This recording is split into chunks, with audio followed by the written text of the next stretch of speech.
ఈ వారం మన యొక్క దేశం అంతా కూడా చాలా దుఃఖించింది. యవనస్తులు, విద్యార్థులు ప్రత్యేకంగా ఎవరైతే ఈ యొక్క బ్రోకెన్ సిస్టంలో నలిగిపోయి ఉన్నారో, ఎవరైతే ఈ యొక్క క్రష్డ్ సిస్టంలో విసిగిపోయి ఉన్నారో, వారు మా జీవితం ఇంక ముందు కొనసాగదా, మేము ఇంక ఇంతేనా మా బ్రతుకులు అని విసిగిపోయినటువంటి జనులు, దేవుడు అంటున్నాడు, విరిగిన హృదయము గల వారికి యెహోవా ఆసన్నుడు. హల్లెలూయా.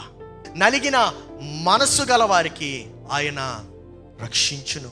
ఈ రూమ్ లో కూర్చుంటున్నటువంటి ప్రతి యవనస్తుడికి, యవనస్తురాలకు, ప్రతి కుటుంబం నడిపిస్తున్నటువంటి ఒక భర్తకు, కుటుంబాన్ని నడిపిస్తున్నటువంటి ఒక తండ్రికి, తల్లికి, ఒక భార్యకు నేను చెప్తున్నటువంటి మాట ఏంటంటే, నీ పిల్లలు ఒకవేళ ఎగ్జామ్స్ ప్రెషర్లో, లేకపోతే అంచనాల యొక్క భారంలో, అంటే ఎక్స్పెక్టేషన్స్ టూ మచ్ అయిపోయి, లేకపోతే వారి యొక్క భవిష్యత్తు ఏమవుతుందో ఏంటో తెలియకుండా వారు జీవిస్తున్నట్లయితే ఈ మాట జాగ్రత్త వినండి.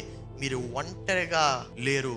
మీ యొక్క చీకటి ప్రాంతంలోకి నడవడానికి ఈ యొక్క సంఘం ఉంది. ఎందుకో తెలుసా?